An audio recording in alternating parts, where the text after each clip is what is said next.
Welcome back to our channel, where we explore the shocking truths and untold stories surrounding Catherine, Princess of Wales, her royal family, and the hidden world behind palace walls.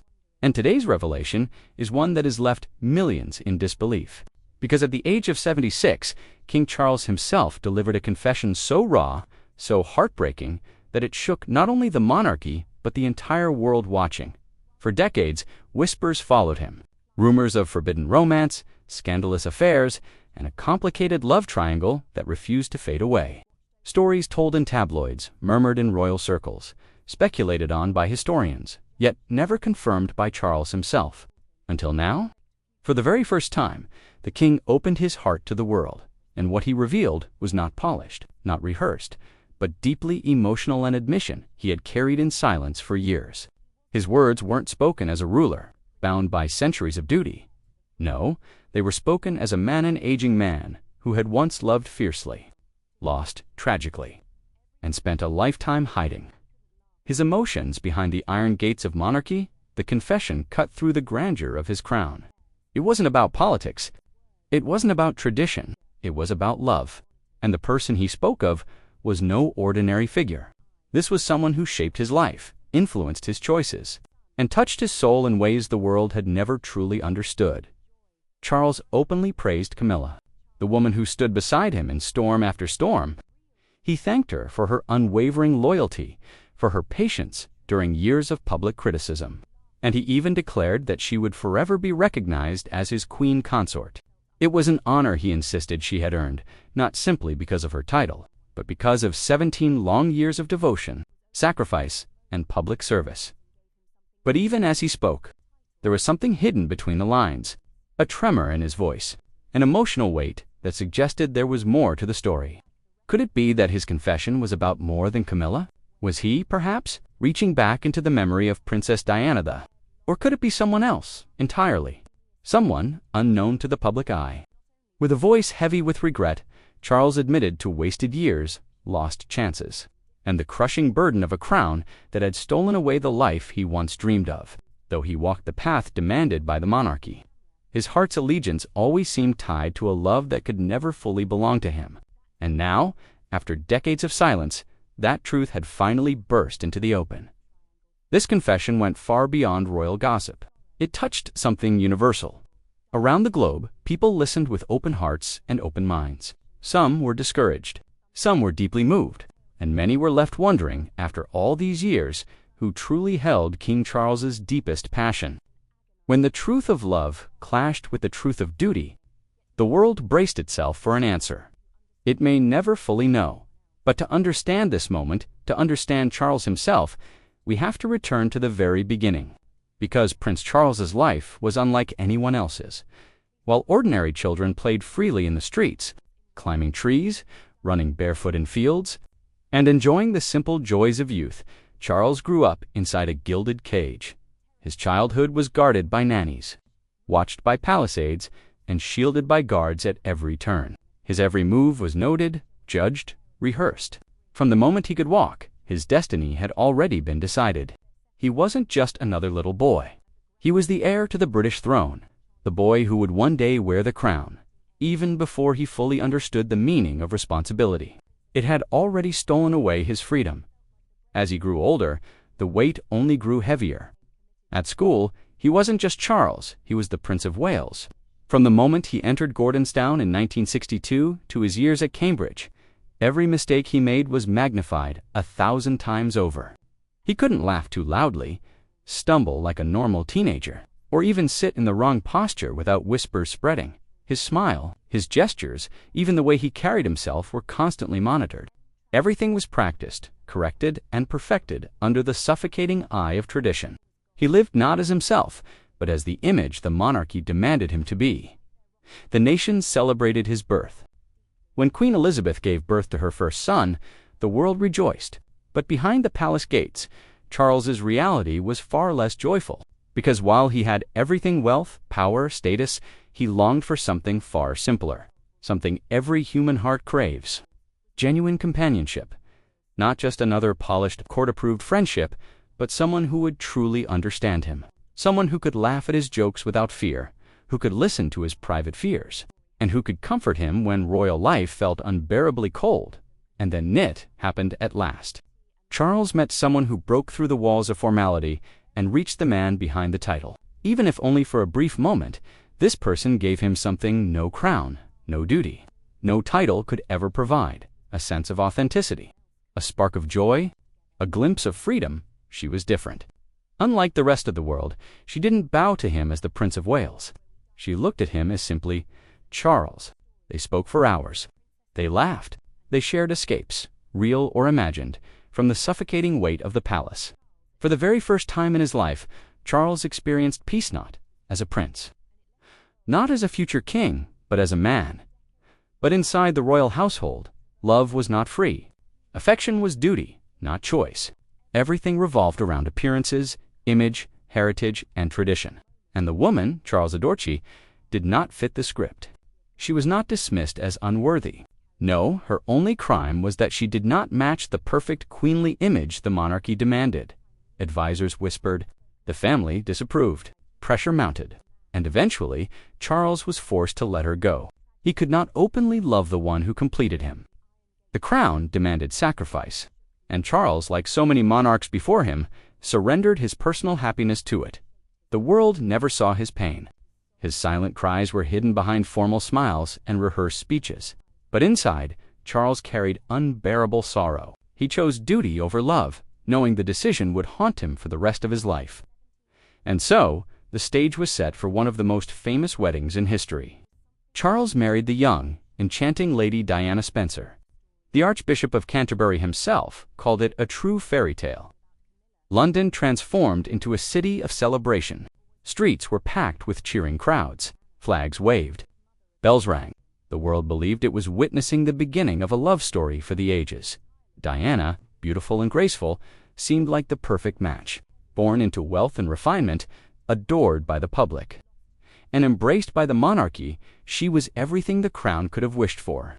Their wedding was glittering, their smiles dazzling, their future seemingly golden, but behind the palace curtains, the truth was darker. Their marriage wasn't born of passion. It wasn't born of mutual choice. It was arranged, orchestrated, designed to preserve the monarchy's image. Diana stepped into her role with elegance, but Charles's heart remained chained to a ghostly love he had lost and could never reclaim, no matter how he tried. Part of him remained trapped in the past, and Diana, sensitive, open, emotional, felt it. She never hid her pain. She longed for loyalty, laughter, devotion, the kind of love every woman dreams of. But Charles, raised in a world where emotions were locked away, could not give her that. He had been trained to endure, to remain calm, to bury every feeling deep inside. An emptiness shadowed their marriage. They tried, but the warmth was missing. Diana wept out of love, while Charles sat in silence. He did care for her, but he could never give her all of himself, because a piece of his soul already belonged to someone else. And that someone else was Camilla Parker Bowles, the woman Charles had met long before Diana ever entered his life. Such a love once existed, or perhaps it was a devotion that lived only in the margins of his life. Denied by duty, a path never taken. His words, filled with candor and uncharacteristic vulnerability, gave weight to that notion. In speaking of wasted possibilities, of futures that could never be, Charles revealed not only a monarch's regret, but also a man's aching humanity. Was he mourning an unfulfilled romance?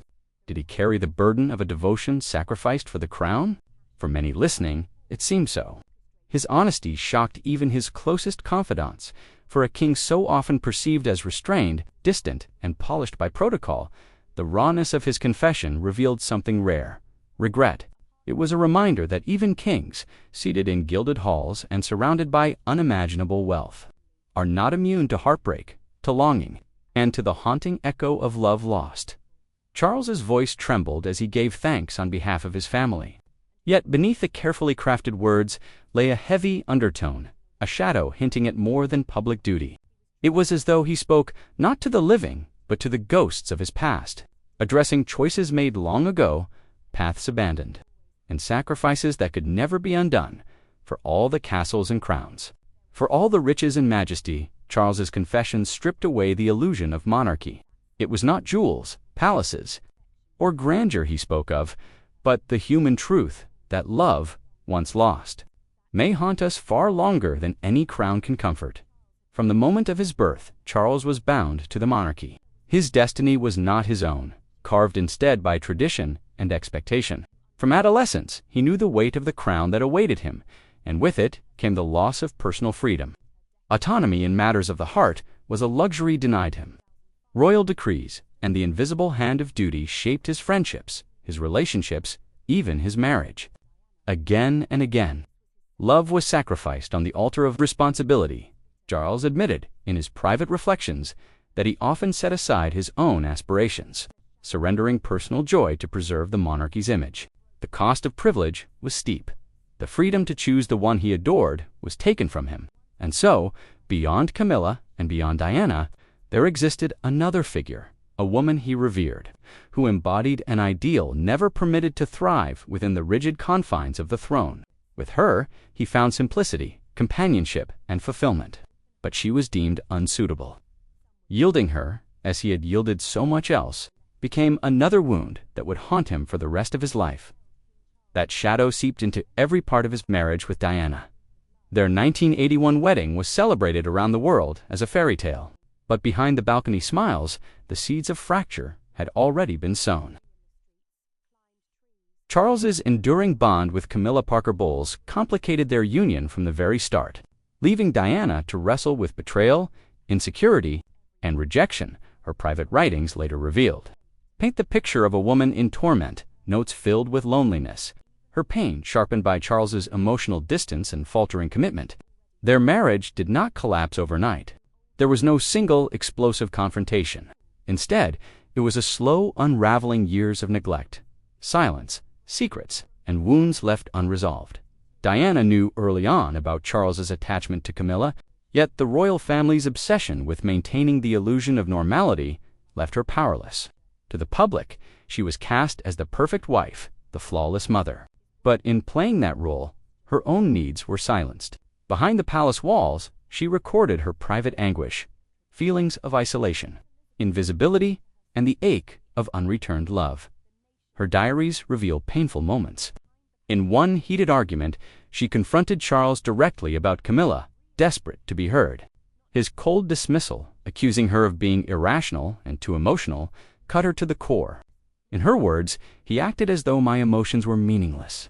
I had reached my limit. The humiliation did not stop there. In her notes, Diana described the sting of public moments where Charles mocked her, even laughed at her pain. He may find it amusing, she wrote, but I do not. I am suffering inside, and he does not see it. That neglect and humiliation festered until her grief turned into fury. In one diary passage, she scrawled the words, "Go to hell." It was the mark of a woman no longer willing to be silenced.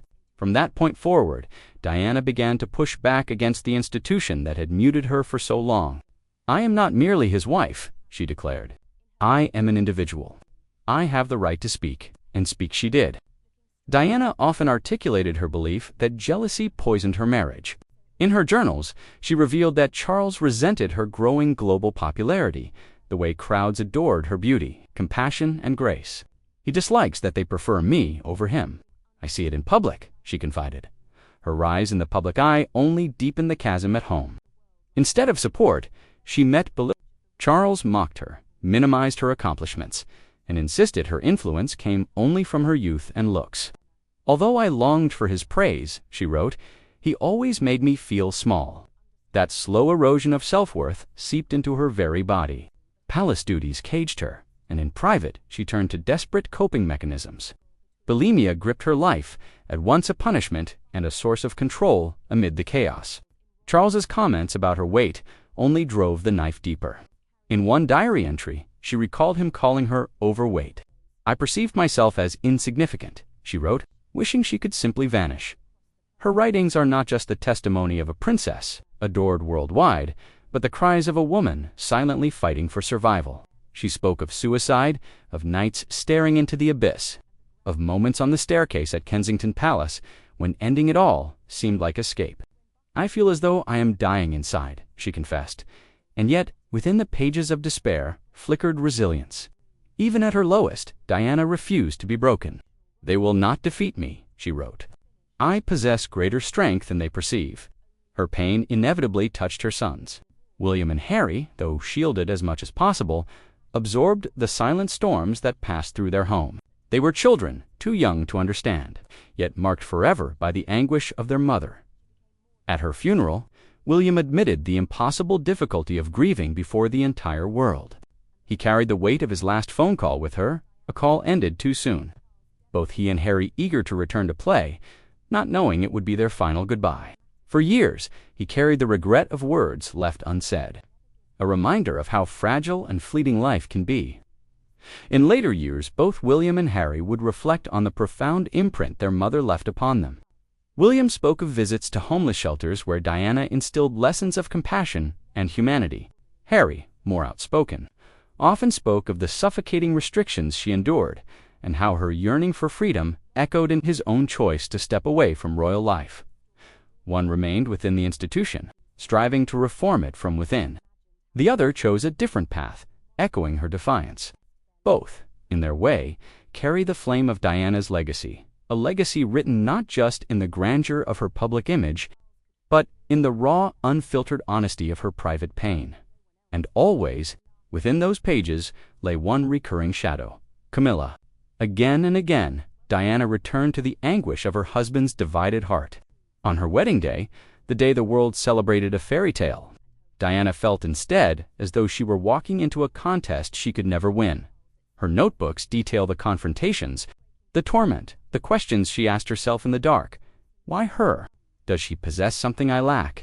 Each entry revealed a woman torn between love and despair, her very identity eroded by a triangle that left her perpetually in the cold, even in fleeting reconciliations after Harry's birth. For example, the specter of Camilla never disappeared.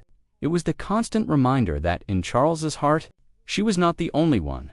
And in that truth, Diana's tragedy deepened, a young woman adored by millions, yet invisible to the one man whose love she needed most. That morning, Diana wrote in her diary that Charles appeared satisfied and content, as though family life had briefly restored the bond between us. For a fleeting moment, it seemed as though the storm had calmed, as though love and duty had found fragile balance. But such reprieves were rare. The shadow of Camilla never fully lifted. Charles's enduring affection for Camilla soon resurfaced, overshadowing Diana's desperate attempts to mend their fractured marriage. For Diana, this was the ultimate betrayal, one that obliterated trust and left wounds too deep to heal. One of the most striking acts of courage came in when Diana confronted Camilla directly at a birthday party. Surrounded by aristocrats and courtiers, Diana looked Camilla in the eye and demanded answers. Later, she would admit that it was one of the bravest moments of her life as Charles's wife. But even such bravery could not halt what felt inevitable. Charles's bond with Camilla only deepened, growing stronger in secret, while Diana's marriage crumbled in the public eye. Then came the scandal that shook the monarchy to its core. The leaked telephone conversations between Charles and Camilla, later known as Camilagate. The intimate tapes revealed a closeness and passion that could no longer be denied. For Diana, the exposure was devastating, a humiliation that confirmed her deepest fears. For Camilla, it sparked a media storm that would tarnish her image for decades. For Charles, it forced the mask of royal discretion to shatter. Under growing scrutiny, Charles eventually confessed. In his 1994 interview with journalist Jonathan Dimbleby, he admitted to adultery, though he insisted he had remained faithful until his marriage, in his words, had become irretrievably broken. The admission was historic, and yet it offered Diana little solace. She too would tell her side. In her groundbreaking 1995 BBC Panorama interview, Diana spoke with a quiet but piercing candor. With the world watching, she revealed how Camilla's constant presence had haunted their marriage, intensifying her feelings of isolation and inadequacy. She admitted she had worked tirelessly to preserve the facade of a perfect royal union, even as she was withering inside. Her words, like her private journals, echoed the same refrain. Charles's heart had never truly been hers. Even in my presence, she confided, his thoughts were perpetually with her. On December 9, 1992, the inevitable became official. Prime Minister John Major stood before the House of Commons and confirmed what the world already suspected. The Prince and Princess of Wales were separating. He emphasized that, while their marriage was over, they would remain united as parents to William and Harry. Behind palace walls, it was whispered that Queen Elizabeth herself had urged the decision, believing that a dignified separation was the only way to preserve stability within the monarchy. Yet even after that announcement, public appearances continued. One of the most memorable came on May 30th, 1993, during the 50th anniversary commemoration of the Battle of the Atlantic. Together, Charles and Diana disembarked from the Royal Yacht Britannia and walked side by side into Liverpool Cathedral. The world watched with cautious hope, wondering if reconciliation was possible. Their smiles offered a fleeting image of unity, but in truth, it was their last public appearance as a couple. That Christmas, Diana joined the royal family at St. Walking publicly with them, she radiated grace and composure, sparking admiration from onlookers. Yet behind her polished exterior, her journals told another story, one of betrayal, exhaustion, and the crushing burden of appearances. Still, even in the darkest corners of her writing, Diana's resilience burned through. She saw herself not merely as a victim of circumstance, but as a woman determined to endure. "I may not be flawless," she wrote, "but I strive to excel. That is the extent of my capabilities." It was this honesty, her refusal to hide her humanity, that became her truest legacy. Diana bore pressures unimaginable, pressures that would have broken most, yet she carried on with elegance, with compassion, and with a courage that continues to inspire generations. Her story was not one of perfection, but of persistence. Not of fairy tale endings, but of a woman who chose to stand, even when the weight of the world bore down upon her shoulders. And in that choice, Diana became more than a princess. She became a symbol of resilience, of vulnerability, and of the enduring power of truth.